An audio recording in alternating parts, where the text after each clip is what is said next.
तो मोदी सरकार ने किसानों के स्वागत की पूरी तैयारी कर ली है। दिल्ली हरियाणा बॉर्डर हो, दिल्ली राजस्थान बॉर्डर हो, दिल्ली यूपी बॉर्डर हो, हर जगह कंटीले तार बिछा दिए गए हैं, नुकीली कीलें लगा दी गई हैं, बोल्डर्स लगा दिए गए हैं, सीमेंट के बड़े बड़े एक तरह से स्पीड ब्रेकर का जो काम करेंगे वो लगा दिए गए हैं।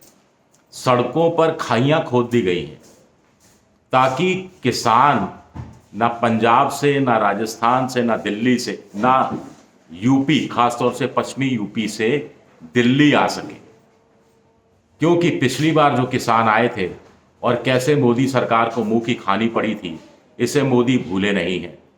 उत्तर प्रदेश का विधानसभा चुनाव अगर सर पर ना होता तो यह आंदोलन और चलता, लेकिन तब और किरकिरी मोदी की होती। तो लिहाजा चुनावी लाभ उठाने के लिए वो 3 कानून जिनको मोदी क्रांतिकारी बता रहे थे कि किसानों की जिंदगी में आमूल चूल परिवर्तन आ जाएगा, उन तीनों कानूनों को, जिसे कांग्रेस और किसान काला कानून कह रहे थे, मोदी ने भी आखिर मान ही लिया कि काला कानून जैसा कुछ था, जो वापस ले लिया। कहा कि समझाने में हमें शायद गलती हो गई, हम समझा नहीं पाए। तो उसके बाद तो आप समझा सकते थे किसानों को।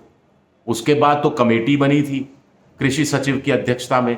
उस कमेटी ने किसानों के साथ 6 बार औपचारिक रूप से और 30 बार से ज़्यादा अनौपचारिक रूप से बैठकें की। फिर भी आप किसानों को क्यों नहीं समझा पाए? और अब ये स्वागत का कौन सा तरीका है, कौन सा लोकतांत्रिक तरीका है कि आप कीले बिछा रहे हैं, कांटे बिछा रहे हैं?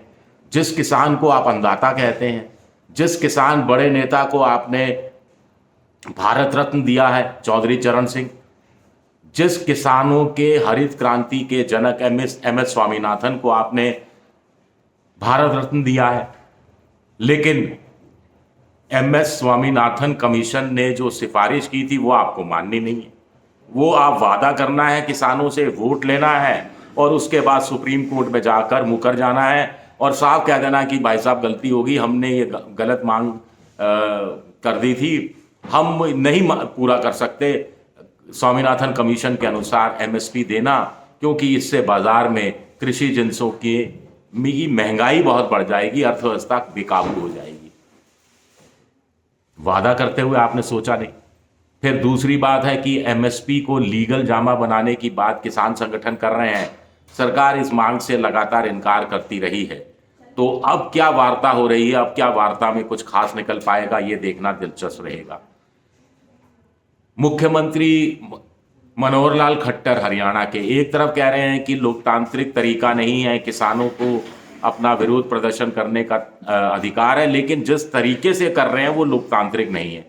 लेकिन उसी हरियाणा में पुलिस गांव में जाकर गांव वालों को, किसानों के परिवार वालों को धमका रही है कि अगर किसान दिल्ली गया तो आपका पासपोर्ट तक रद्द हो सकता है।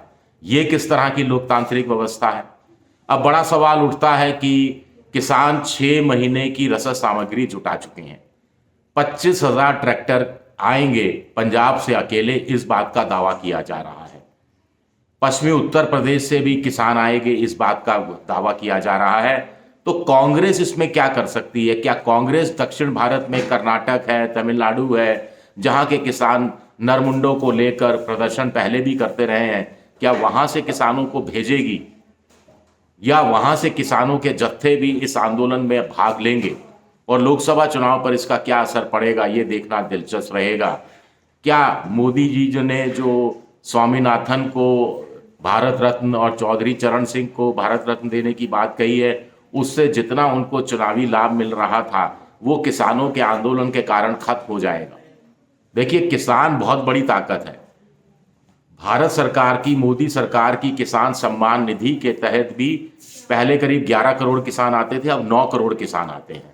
इसी तरह कोविड काल के बाद करीब 9 करोड़ शहर की जनता वापस गांव में चली गई थी। गांव में कहीं छोटी मोटी किसानी करती है, छोटा मोटा मजदूरी करती है खेतों में। तो कुल मिलाकर 9 और 9 18 करोड़ लोग इस रूप में खेती के पेशे से डायरेक्ट रूप में जुड़े हुए हैं, जो खेतिहर मजदूर हैं, जो बटाई पर काम करते हैं, तमाम लोग हैं। और अगर एक परिवार में भी 4 वोटर हो तो ये 50 करोड़ से ऊपर ये आंकड़ा जाता है। ये बहुत बड़ा आंकड़ा है जिससे क्या मोदी सरकार घबराई हुई है। और सबसे बड़ी बात है कि किसानों की 13 सदस्यों की 2 यूनियन है, संयुक्त किसान मोर्चा है और दूसरा केकेएम है। ये मिलकर लड़ाई लड़ रहे हैं। इनको दूसरी पॉलिटिकल पार्टियों का सहयोग तो अब हर कोई पॉलिटिकल पार्टी देने के लिए तैयार हो जाएगी, क्योंकि चुनाव का माहौल है। क्या किसान पॉलिटिकल पार्टियों का सहयोग लेना चाहेंगे और पॉलिटिकल पार्टियों के सहयोग से मोदी सरकार पर दबाव बनाना चाहेंगे, ये देखना दिलचस्प रहेगा। वैसे केंद्र सरकार ने 12 मार्च तक धारा 144 बॉर्डर, दिल्ली के जो बॉर्डर एरिया है वहां पर लागू कर दी है। तो ये संघर्ष तो सामने आएगा, लेकिन किसानों का जो ये कहना है कि मुकदमे वापस लेने की मांग थी जिसे सरकार ने मान लिया था लेकिन पूरा नहीं किया गया है, ये एक दिलचस्प चीज है। दूसरा, किसानों का कहना है कि जो बिजली बिल सरकार ने वापस ले लिया था लेकिन रद्द नहीं किया है, तो सरकार की नीयत पर कहीं ना कहीं संदेह पैदा हो रहा है। तो पुरानी मांगे सरकार ने मानी नहीं, जिनको वो स्वीकृति दे चुके थे कि हम मान लेंगे, तो ऐसे में किसान कैसे सरकार पर भरोसा करेगा। बड़ा सवाल है कि सरकार के पास ऐसा क्या नया किसानों को देने के लिए है, किसानों को की झोली में ऐसा कौन सा आश्वासन देने की स्थिति में सरकार है। न्यूनतम समर्थन मूल्य एमएसपी को लेकर जो कानूनी जामा पहनाने की बात है, उसमें क्या राहत दे सकती है, ये भी अपने आप में एक सवाल है। तो आने वाले दिनों में देखना पड़ेगा। अभी तो किसानों ने 2-1 दिन बाद भारत बंद का आह्वान किया है, इसका कितना असर होता है ये भी देखना दिलचस्प रहेगा। शुक्रिया मेरा वीडियो देखने के लिए। पसंद आए तो लाइक कीजिए, सब्सक्राइब कीजिए, शेयर कीजिए। मेंबरशिप ड्राइव में आप जा सकते हैं, मेरी आर्थिक मदद की कोशिश कर सकते हैं, और बेल आइकन घंटी जैसी आकृति जरूर दबा दीजिए ताकि नया वीडियो आए तो आपको तत्काल जानकारी मिल जाए। शुक्रिया, बहुत बहुत शुक्रिया।